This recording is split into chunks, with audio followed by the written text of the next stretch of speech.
Hi நமஸ்காரம். நம்ம சமையல் கட்டையை பார்த்துக்கோங்க. என்னோடய சமையல் அறை ராத்திரியெல்லாம் சிலப்பம் 2 மணி வரைக்கும் தூங்காமல் இருக்கிறதுனால காலைல கொஞ்சம் லேட்டாக ஆகிடுச்சுன்னா எனக்கு சாப்பிடவே டைம் கிடைக்காது. மொத்தம் ஒருத்தருக்குள்ளே சமையல் செஞ்சு அவங்கவுங்கள அனுப்புறதுக்கு தான் கரெக்டாக இருக்கும். காஃபி டிகாஷன் அடிக்க, பால் காய்ச்ச, அடுக்களை எல்லாம் சுத்தம் பண்ண, பாத்திரம் தேய்க்க, அப்புறம் இருக்கிற காய்கறிகளை 5 நிமிஷத்தில் 10 நிமிஷத்துலலாம் டைம் கிடைக்கும். ஒரு ஆள் 8 மணிக்கு இறங்குவாங்க, ஒரு ஆள் 9 மணிக்கு இறங்குவா, பின்ன 12 மணிக்கு ஒரு சாப்பாடு இப்படின்னு கரெக்டாக ஓடிக்கிட்டே இருக்கும். நமக்கு அப்போ ஒரு காஃபி குடிக்க கூட டைம் இருக்கான்னு கேட்டால் இருக்காது. அதோட ரொம்ப டாஸ்க் வைக்கிற மாதிரி தான், பயங்கர ஹை டாஸ்க்கு தான். அதனால் என்னென்னா சில சமயத்தில் அப்படி நடக்கும். அப்போ எப்போவுமே நம்ம கரெக்டாக 9 மணிக்கு தூங்கி 5 மணிக்கு எந்திரிக்கிறதுங்கிறது இருந்தாலும் கொஞ்சம் சில சமயத்தில் ஒரு செலிப்ரேஷன் மூடு நமக்கு இருக்கும். அந்த சமயத்தில் கொஞ்சம் லேட்டாக கண்ணை திறந்து லேட்டாக தூங்கி காலையில் கொஞ்சம் லேட்டாக எந்திரிச்சு அந்த ஒரு இன்பமும் என்னான்னு தெரிஞ்சுக்கணும், குழந்தைங்க மாதிரி இல்லை இன்பம்.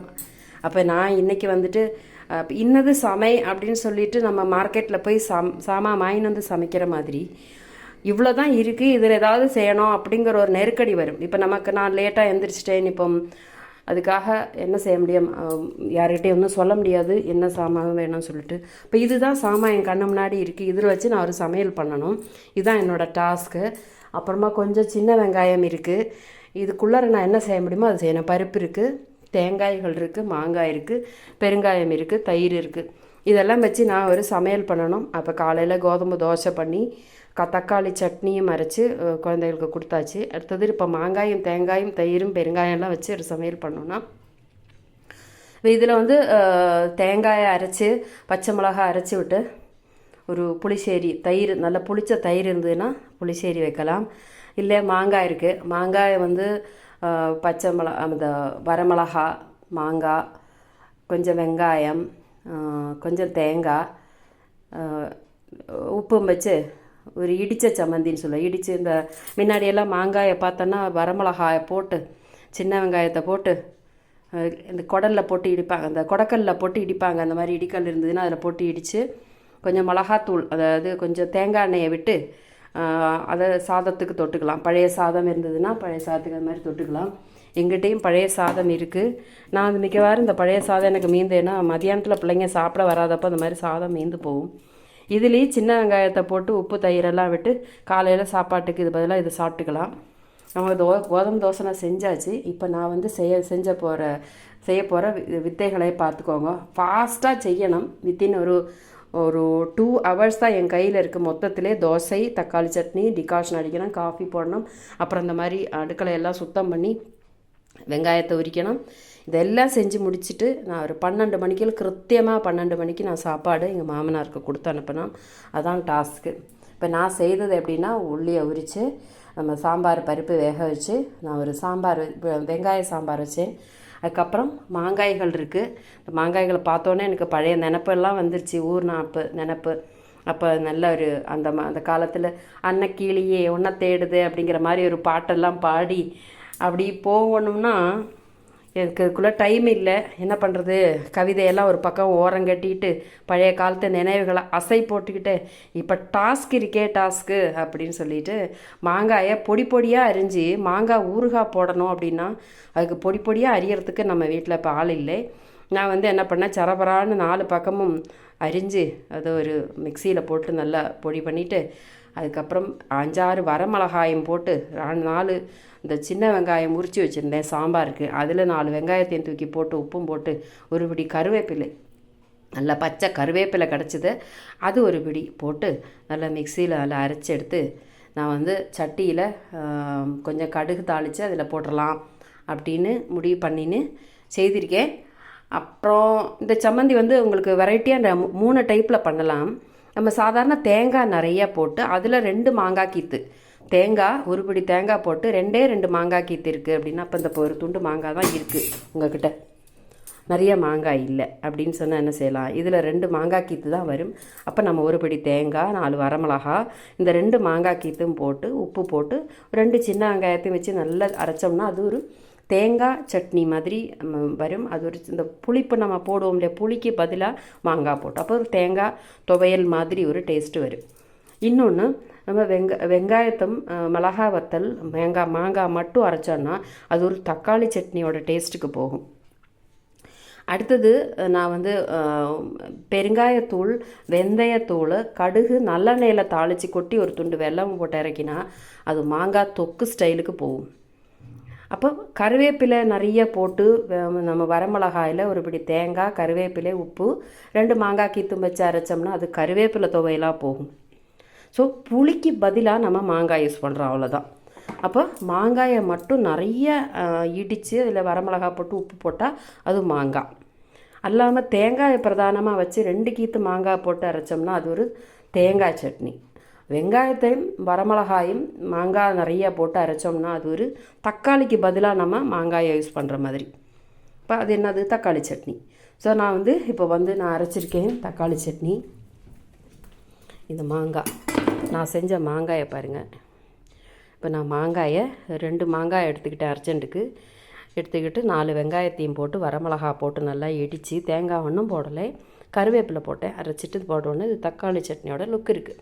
இப்போ இதில் லைட்டாக புளியும் காரமும் ஜாஸ்தி இருக்கா, அப்போ ஒரு துண்டு சர்க்கரையும் நான் போட்டு சுற்றி எடுத்து கடுகு தாளித்து, கடுகு வந்து நல்லெண்ணெயில் தாளித்து அதில் கொஞ்சம் வெந்தயத்தூளும் கொஞ்சம் காயத்தூளும் போட்டோன்னு அது மாங்காய் ஊறுகாயோட டேஸ்ட்டும் கொடுக்கும். வெல்லம் போட்டதுனால மாங்காய் தொக்கோட டேஸ்ட்டும் கொடுக்கும்.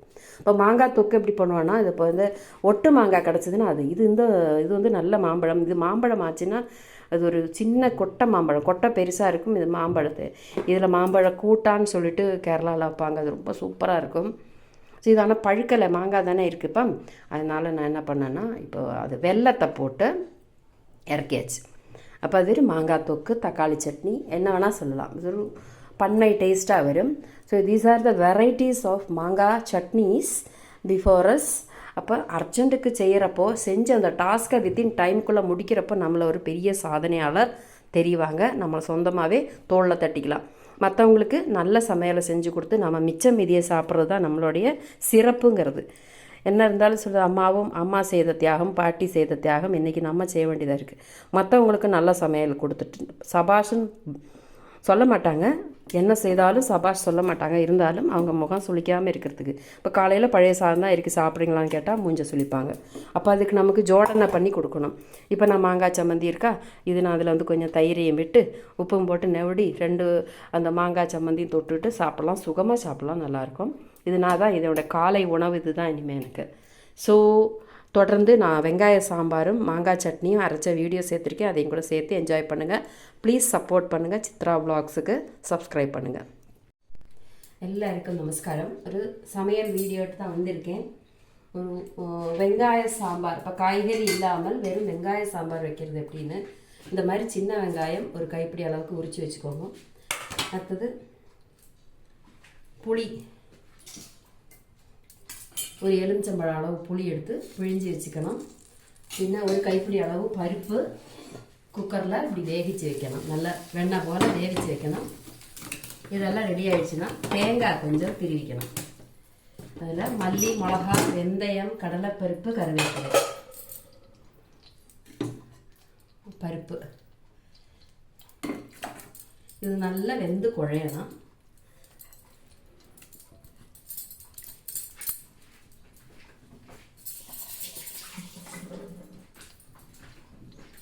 கொஞ்சம் நேரம் கூட ப்ரெஷர் குக்கரில் சரியாக வேகாட்டி பரவாயில்ல, கொஞ்சம் கூட தண்ணி சேர்த்து நம்ம வேக வச்சுக்கலாம்.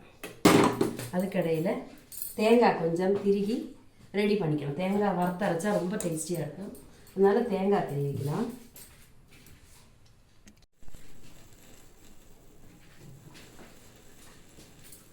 நம்ம இதில் அரைப்பு வந்துட்டு மிளகாய் வத்தல், ஒரு 7 பட்டை மிளகாய், ஒரு 2 டேபிள் ஸ்பூன் அளவுக்கு மல்லித்தூள், 1/4 ஸ்பூன் வெந்தயம், 1/4 ஸ்பூன் கடலைப்பருப்பு எல்லாம் போட்டாச்சு. கருவேப்பிலையை நம்ம இதில் தாளிச்சிட்டு தேங்காய் திருவினதை இதை போட்டு சேர்த்து நல்ல செவக்க வறுத்துட்டு ஒன்றா சேர்த்து அரைக்கணும்.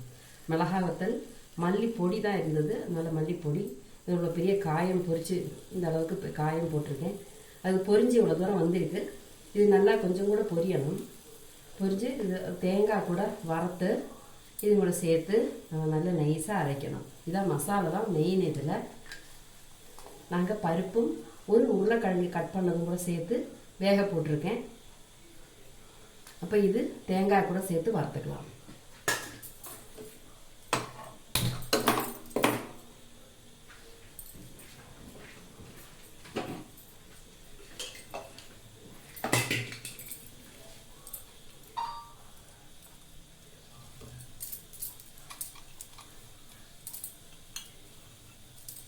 தேங்காய் இல்லாமலும் இந்த குழம்பு செய்யலாம். இப்போ உங்களுக்கு வறுத்து அரைக்கிறதுக்கு பிடிக்கல அப்படின்னா பெருங்காயத்தூள், மிளகாத்தூள் 1 டேபிள் ஸ்பூன், மல்லித்தூள் 2 டேபிள் ஸ்பூன், வெந்தயமும் கடலைப்பருப்பும் கூட அரைச்சி சாம்பார் பொடி இருந்ததுன்னா அதில் 1 ஸ்பூன் போட்டாலும் போதும். இப்போ வெந்தயம் கடலைப்பருப்புக்காக தனியாக நுங்கிட்டு இருக்க முடியாது இல்லை, அதனால 1 டேபிள் ஸ்பூன் சாம்பார் பொடி நம்ம நித்தியம் உபயோகிக்கிற சாம்பார் பொடி போட்டுக்கிட்டாலும் போதும். இது நம்ம அந்த ஒரு ட்ரெடிஷ்னல் முறையில் நம்ம செய்யறது. அட்ஜஸ்ட்மெண்ட்டில் தான் செய்வோம். சிலது பொடியாக இருக்கும், சிலது முழுசாக இருக்கும். இப்போ மல்லி முழுசாக இருந்தால் அது மாதிரி வறுத்துக்கலாம். மல்லி, மிளகா, காயம் இவ்வளோ பெரிய காயம், 1/4 ஸ்பூன் கடலைப்பருப்பு, 1/4 ஸ்பூன் வெந்தயம் எல்லாம் நல்லா சேர்த்து வறுத்துக்கிட்டு அதுக்கப்புறம் அந்த தேங்காயை நல்லா இவ்வளோ தேங்காய் எடுத்துக்கலாம். நல்லா டேஸ்டியாக இருக்குது. அப்போ இது நல்லா வறுத்துக்கணும். செவக்க வறுத்துட்டு தீயல் மாதிரி நான் அரைச்சிக்கிட்டேன். ஆனால் பருப்பு போட்டு சாம்பார் மாதிரி வைக்க போகிறோம். வெங்காய சாம்பார்னு. இந்த முருங்கைக்காய் இருந்தால் ரொம்ப நல்லாயிருக்கும். இப்போ முருங்கைக்காய், வெண்டைக்காய் எதுவுமே இல்லைன்னாலும் ஒரு குழம்பு வைக்கணும் அப்படின்னா பருப்பு மட்டும் வேக வச்சுட்டு வெங்காயம் முறிச்சிட்டு இந்த மாதிரி. எனக்கு நேற்று ஃப்ரிட்ஜெல்லாம் சுத்தம் பண்ணியிருந்ததுனால எனக்கு வெஜிடபிள்ஸ் நான் வச்சுக்கல. எங்கள் வீட்டில் வச்சு ஃப்ரிட்ஜு கொஞ்சம் கெட்டு போயிருந்த மாதிரி இருந்தது. அதனால் எந்த காய்கறி வச்சாலும் கெட்டு போயிடுது. இதில் உங்களுக்கு நான் சஜஷன் சொல்கிறோம்னா, ஒரு துண்டு பரங்கிக்காய், 2 முருங்கைக்காய், 2 வெண்டைக்காய், கத்திரிக்காய் எல்லாம் கூட போட்டே செய்யலாம். இது இப்போ உள்ளி தீயலானா பருப்பு இல்லாமலும் செய்வாங்க. பருப்பே தேவையில்லை. ஜஸ்ட்டு புளி பிழிஞ்சு உப்பு, மஞ்சள் பொடி, காயம், கருவேப்பிலை போட்டு நல்லா கொதிக்க விட்டுட்டு அதில் வெங்காயத்தை நல்லா எண்ணெயில் வதக்கிட்டு அதில் வேக போடணும். வேக போட்டுட்டு இந்த மாதிரி மல்லி, மிளகா, கடலைப்பருப்பு, வெந்தயம் நல்லா செவக்க அரைச்சி தேங்காயம் கூட சேர்த்து அரைச்சி கலக்கி விட்டுட்டா மாத்திரம் ஒரு வெங்காய தீயல், உள்ளி தீயல்னு சொல்லி கேரளாவில் சொல்லுவாங்க. அதுதான் இது. ஆனால் நம்ம சாம்பாருங்கிறதுனால பருப்பு இல்லாமல் சாம்பார் இல்லை. ஸோ பருப்பு போட்டு நம்ம சாம்பாரானாக்க நம்ம வெறும் வெங்காயமும் வச்சு வைக்கலாம், முருங்கைக்காய் போட்டும் வைக்கலாம். முருங்கைக்காய், மத்தங்காயெல்லாம் இருந்ததுன்னா ரொம்ப நல்லது. சேர்த்து போட்டு நல்லா வறுக்கலாம். வறுத்து இதை கூல் பண்ணிவிட்டு தண்ணி தெளித்து நல்லா நைஸாக அரைச்சிட்டு வந்தால் நம்ம அரைப்பு ரெடி. ஸோ இதில் ஃபஸ்ட்டு ஸ்டேஜ் உள்ளி இந்த மாதிரி உரிச்சிக்கிட்டு நல்ல வெங்காயத்தை வதக்கிக்கணும். பருப்பு நல்லா நைஸாக வேக வைக்கணும். பின்னா நான் ஒரு உருளைக்கிழங்கு எங்கிட்ட எடுத்து அதில் வச்சுருக்கேன். உருளைக்கிழங்கு இதுக்கு நல்ல காம்பினேஷனாக இருக்கும். அது நல்லா வேகங்கிறதுனால பருப்போடு சேர்த்து ஸ்டீம் வச்சுருக்கேன். நம்ம இதை ஆற வச்சுக்கலாம்.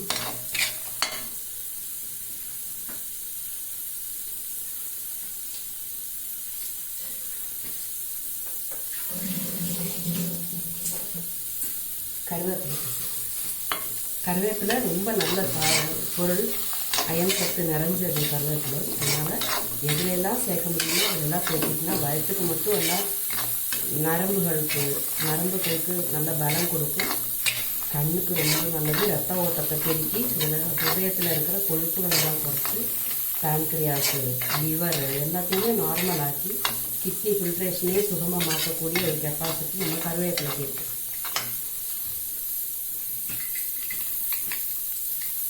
தேங்காய் பாலும் ரொம்ப நல்லது, ஹார்ட்டுக்கு ரொம்ப நல்லது சொல்லுவோம். இந்த ஃபேட்டு ஹார்ட்டை ஒன்றும் பண்ணாது, பிளட்டில் கூட டைஜஸ்ட் ஆகி போயிடும். தேங்காய் சாப்பிட்ணுமா சாப்பிட்டா தான் உடம்புக்கு நல்லது. வாய்ப்புண்ணு, வயிற்று புண்ணு, குடல் புண்ணு எல்லாத்துக்கும் தேங்காய் பால் ரொம்ப நல்லது. நம்ம காஃபி, டீ கூட தேங்காய் பாலில் போட்டு சாப்பிட்ற பழக்கம் உண்டாது பழைய காலத்தில். பாலுக்கு பதிலாக நம்ம கூல் பண்ணிக்கலாம். இதில் ஒரு டேஸ்ட்டு டிப்ஸுங்கிறது, ஒரு 4 வெங்காயத்தை சேர்த்து போட்டு அரைச்சிடலாம். அரைக்கும்போது ஒரு டேஸ்ட் வரும். நம்ம அதை தண்ணி தெளித்து நல்லா அரைச்சிடலாம்.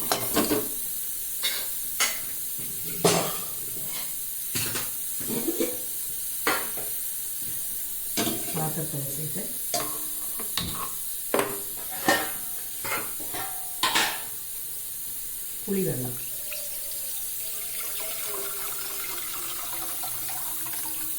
புளி தண்ணி இவ்வளையான்னு கேட்டால் இந்த தண்ணியில் தான் நம்ம வெங்காயத்தை வேக வைக்க போகிறோம். வேறு தண்ணி கிடையாது. அதனால தான் நான் நிறைய புளி இவ்வளவு தான், ஆனால் தண்ணி இவ்வளோ சேர்த்து வச்சுருக்கேன்.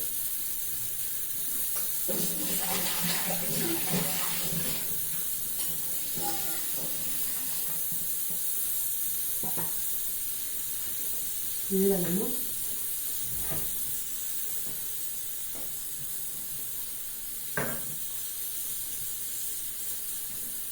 கொஞ்சமாக ஃபஸ்ட்டு ஒரு பாதி உப்பு போட்டுக்கலாம், கல் உப்பு.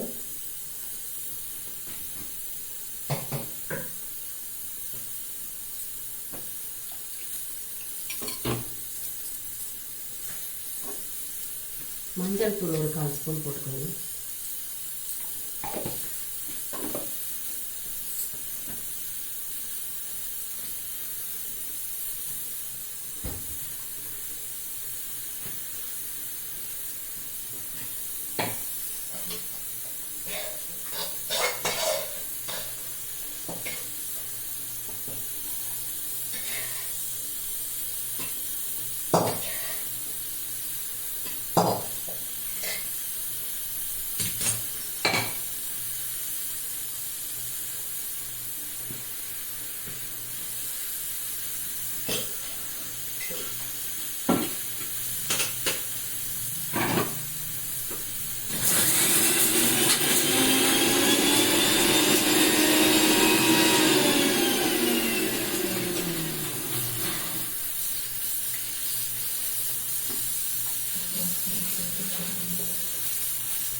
நந்து நந்து நந்து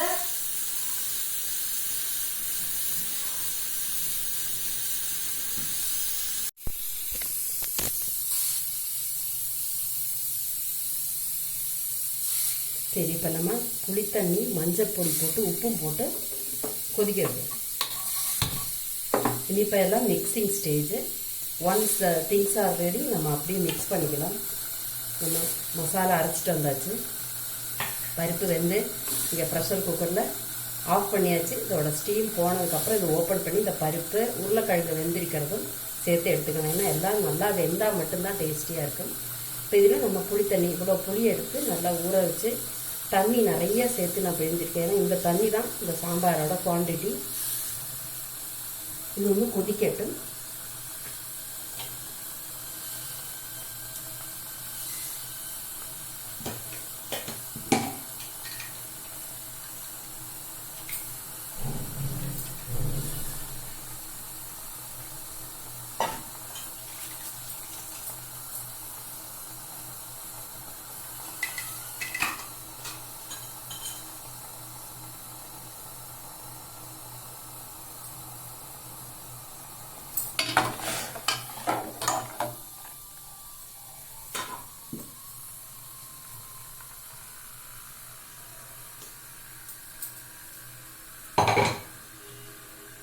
நம்ம 2 டேபிள் ஸ்பூன் மல்லித்தூள், ஒரு 7 வரமிளகா வறுத்து அரைச்சிருக்கேன். இவ்வளோ பெரிய பெருங்காயம், 1/4 ஸ்பூன் வெந்தயம், 1/4 ஸ்பூன் கடலைப்பருப்பு.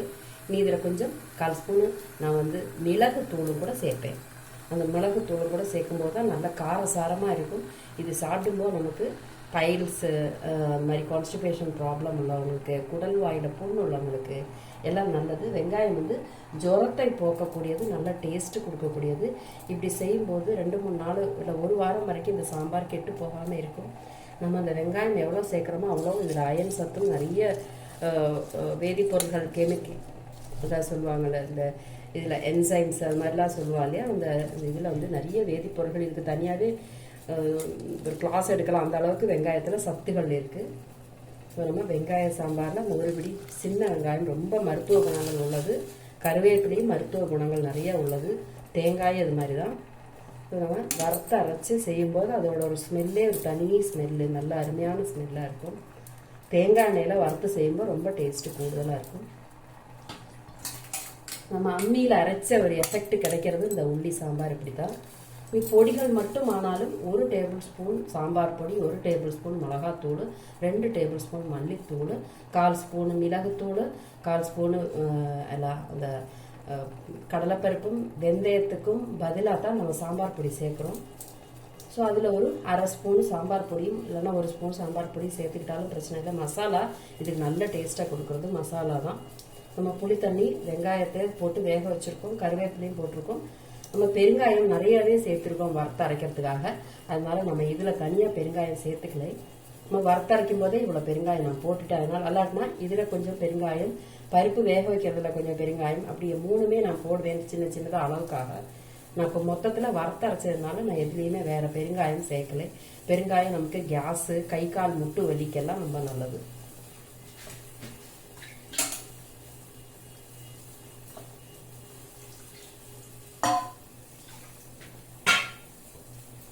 வெந்தயத்துக்கு நம்ம ஸ்பைனல் கார்டுக்கு நல்ல ஸ்ட்ரென்தன் பண்ணக்கூடிய ஒரு சத்து அந்த வெந்தயத்தில் இருக்குது. வெந்தயம் நிறைய சாப்பிடும்போது நமக்கு தலைமுடி வளர்கிறதுக்கும், குடலில் நல்ல புண்கள் அந்த மாதிரிலாம் வராமல் குடலில் நல்ல ஒரு மெழுகுத்தன்மை, ஒரு வழவழப்பு தன்மையை கொடுக்கறதுனால தான் நம்ம இந்த வெந்தயத்தை நம்ம உணவில் சேர்த்துக்கிறோம். அந்த வழவழப்பு தன்மை நம்மளை வந்து ப்ரொடெக்ட் பண்ணும், குடல் வாழெல்லாம் வெந்து போயிடாமல் இருக்கிறதுக்கு அது ஹெல்ப் செய்யும். இதில் நீங்கள் வெண்டைக்காய் இருந்துச்சுன்னா ரொம்ப டேஸ்டியாக, நல்லா வெண்டைக்காயை நல்லா எண்ணெயில் வதக்கிட்டு ஒரு 2 வெண்டைக்காய், ஒரு 2 முருங்கைக்காய் நல்லா எண்ணெயில் நல்லா வதக்கிட்டு இதில் போட்டால் ரொம்ப டேஸ்டியாக இருக்கும். எங்கிட்ட இப்போ காய்கறி ஒன்றுமே இல்லை, சஜஷன் சொல்கிறேன் உங்களுக்கு. நீங்கள் பரங்கிக்காய் இல்லாட்டி கூட 2 வெண்டைக்காய், பிஞ்சு வெண்டைக்காய் நல்லா எண்ணெயில் வதக்கிட்டு இதில் சேர்த்துட்டா அது நல்லா வெண்ணெய் போல் வெந்துருச்சுன்னா ரொம்ப டேஸ்டியாக இருக்கும்.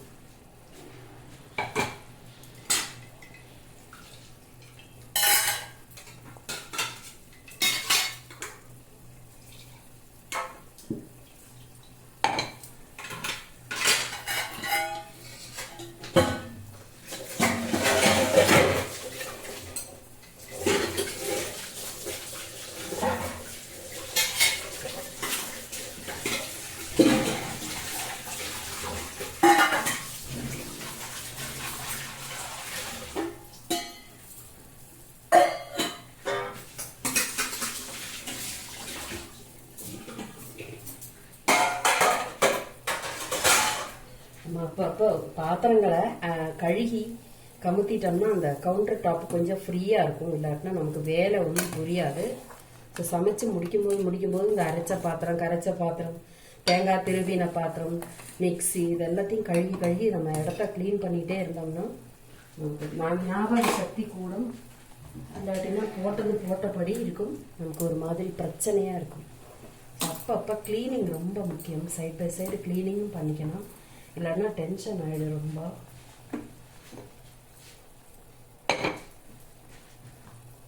இப்போ தேங்காயெல்லாம் எடுத்தோன்னா அதை எடுத்த இடத்துல வைக்கணும். லைட்டர் எடுத்தால் லைட்டர் எடுத்த இடத்துல வைக்கணும்.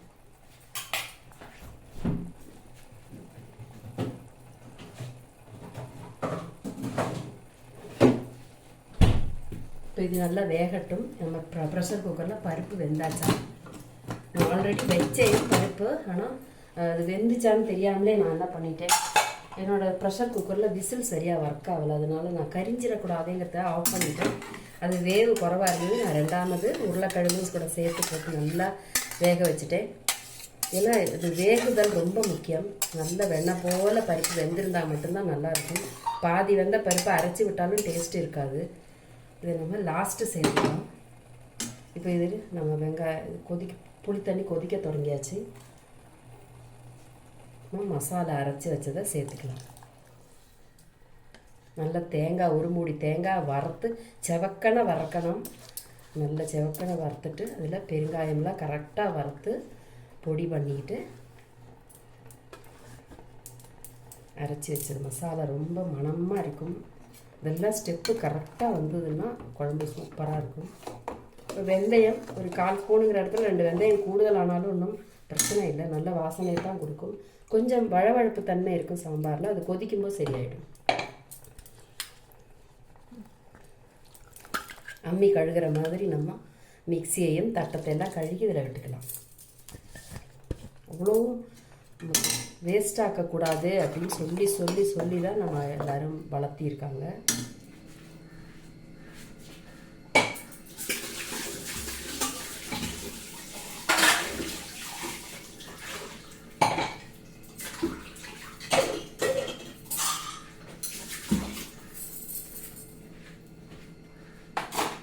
கத்திரிக்கோள் எல்லாமே கரெக்டாக அதாவது பொசிஷனுக்கு போயிட்டுனாலே பாதி இடம் ஒழிஞ்சிடும்.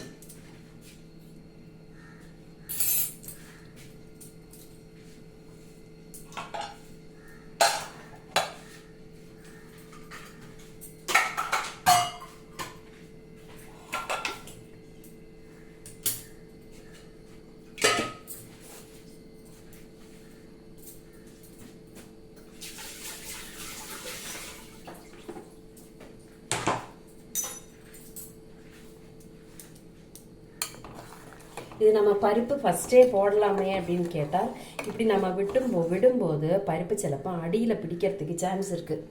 அதனால தான் கரிஞ்சு போயிடுச்சுன்னா குழம்போட டேஸ்ட்டு போயிடுது. அதனால தான் கேர்ஃபுல்லாக நம்ம பருப்பை லாஸ்ட்டு சேர்ப்போம். நம்ம சாம்பார் இவ்வளோ ஆயாச்சு.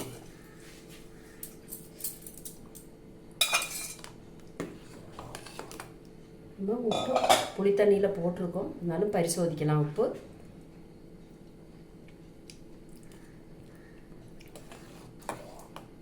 புளிப்பு கொஞ்சம் குறைவாக தான் இருக்குது, ஈக்குவலாக இருக்குது புளிப்பு. ஒரு சொல்லு கூட உப்பு கொஞ்சம் கூடுதல் போகலாம்.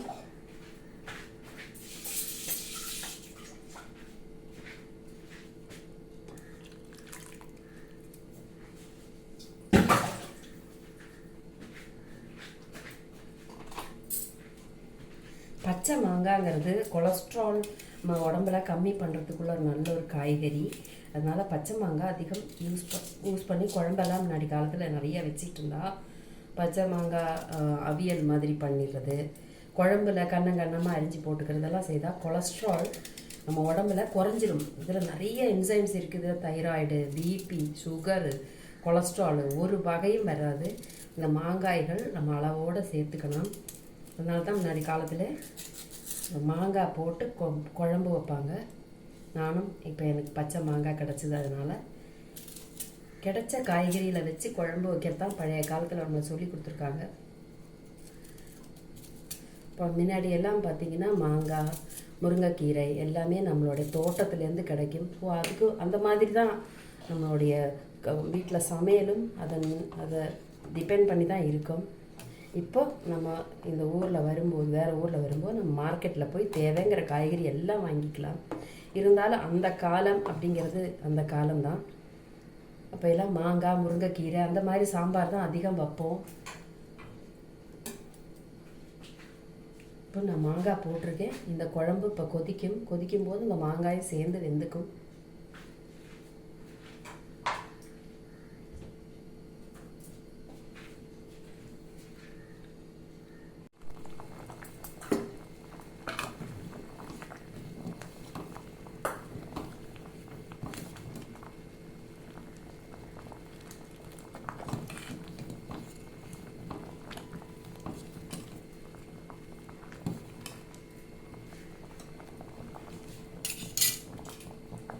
அது கடையில் இதுக்கு ஒரு சம்மந்தி அரைச்சிக்கலாம். ஒரு மாங்காய், இது லைட்டு புளிப்பு தான் இருக்குது. இதில் ஒரு 5-6 சின்ன வெங்காயம் போட்டு, ஒரு 5-6 மிளகாத்தலும் போட்டு, உப்பு போட்டு மிக்சியில் அரைச்சிட்டு வந்துடலாம்.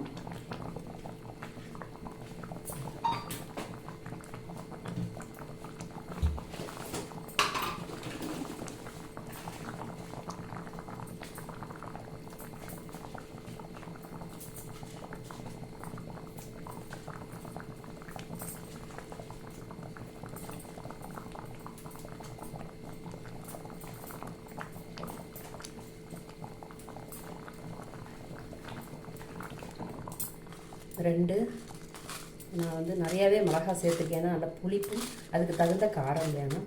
இது உப்பு போட்டு நல்லா நம்ம மிக்சியில் அரைச்சிட்டு வந்துடலாம். இந்த மிளகா வத்தல் நல்லா ஒரு தண்ணியில் ஊற வச்சா கொஞ்சம் கூட நல்லாயிருக்கும். அது கலர் மேலே இருக்க கலரெல்லாம் மாறி நம்ம சேர்ந்து அரைகிறதுக்கு சௌகரியமாக இருக்கும். மிளகா வத்தல் மிக்கவரும் அரைக்கிறதுக்கு உண்டான நீங்கள் தண்ணியில் ஊற வச்சு கழுகி யூஸ் பண்ணலாம்.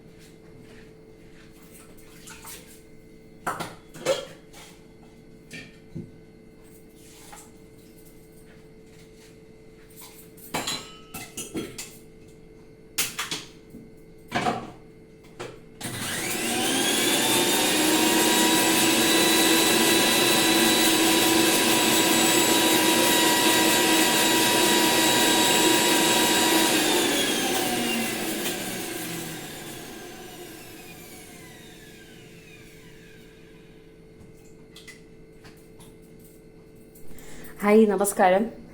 நம்ம சமையல்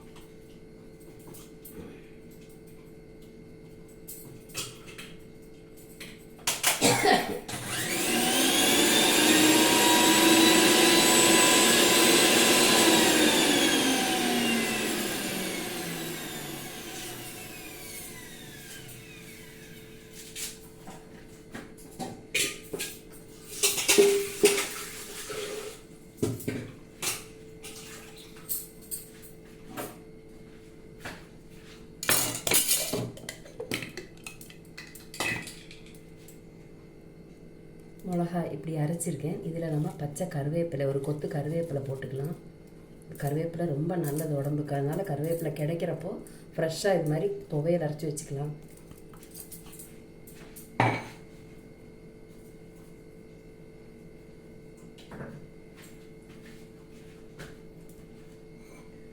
மாங்காய் சம்மந்திக்கு மிளகா வத்தல் ஊற வச்சு அரைச்சிட்டிங்கன்னா நைஸாக அரைஞ்சிடும். உப்பும் கருவேப்பிலைங்களை போட்டு அரைக்கிறேன். இது ஞாபகம் இருக்கா? இந்த மாதிரி இடித்து போட்டு மாங்காய் சம்மந்தி உண்டாக்குறது துவையல்.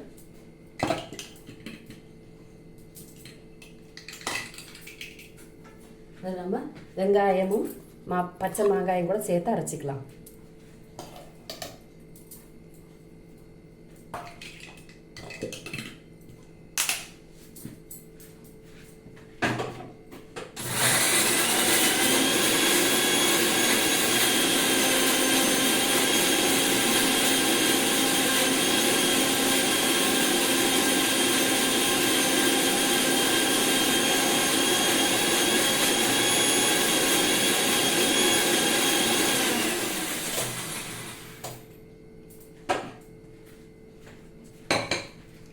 அரைச்சாச்சு. இதில் சில பேருக்கு தேங்காய் வேணாலும் சேர்த்துக்கலாம், தேங்காய் எப்போ வேணால் சேர்த்துக்கலாம். இப்போ இதிலே நான் உப்பு மிளகாத்தலும் நல்ல காரமும் நல்ல புளியும் இருக்குது, உப்பும் கரெக்டாக இருக்குது. இதில் நம்ம தேங்காய் எண்ணெய், பச்சை தேங்காய் எண்ணெய் விட்டுக்கணும்.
எனக்கு குழம்பு ஜாஸ்தி வந்ததுனால நான் 2 பாகமாக பிரித்து நான் கொதிக்க வச்சுக்கிறேன்.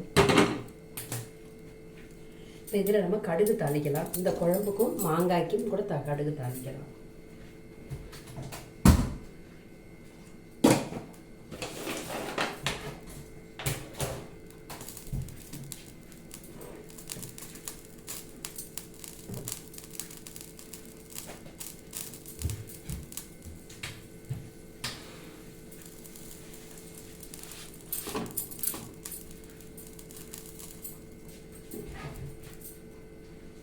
மாங்காய்க்கு நான் நல்லெண்ணெய் தாளிச்சுக்கிறேன்.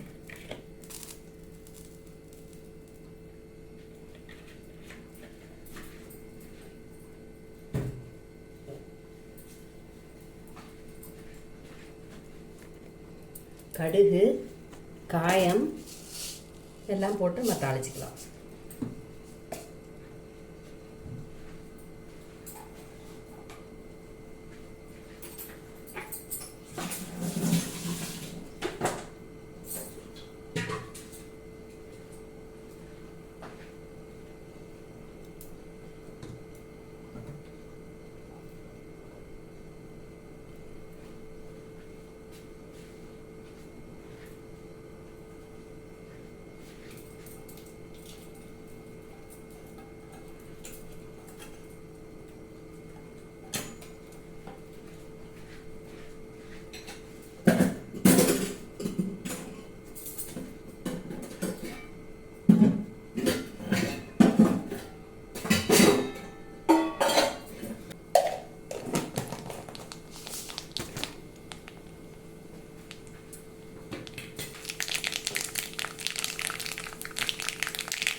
கொஞ்சமாக வெந்தயப்பொடி,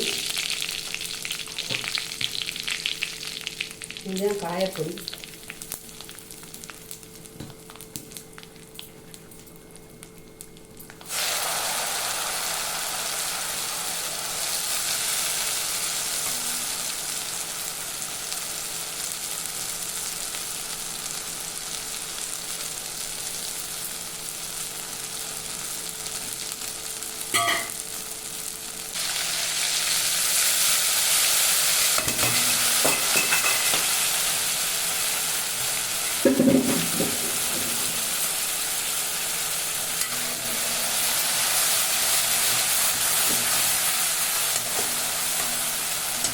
பச்சை மாங்காவே சாப்பிடலாம்.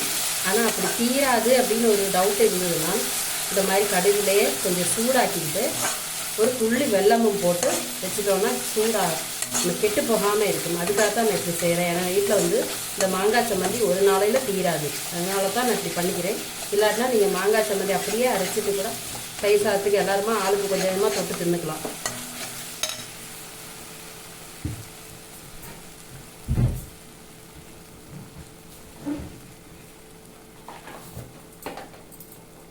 ஒரு சின்ன துண்டு சர்க்கரை,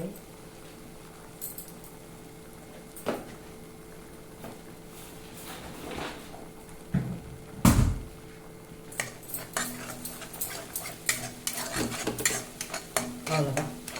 இது வந்து உங்களுக்கு கெட்டு போகாது. நம்ம நல்லெண்ணெயில் நம்ம வதக்கிட்டோம், அது பச்சை தண்ணி எல்லாம் வத்திருச்சு, சர்க்கரையும் கூட போட்டிருக்கோம், அதனால இது கெட்டு போகாது. ஆனாலும் ஃப்ரிட்ஜிலே வச்சுக்கோங்க. வெளியில் வச்சா பூத்து போகும். கெட்டு போகாது, ஆனால் பூத்து போகும். அதனால வெளியில் வைக்க வேண்டாம். இதுக்கு தேவையான ஐட்டம் மட்டும் வெளியில் வச்சுட்டு இது நீங்கள் தோசைக்கு, சப்பாத்திக்கு, எல்லாத்துக்கும் சாதத்துக்கும் கூட சாப்பிடலாம்.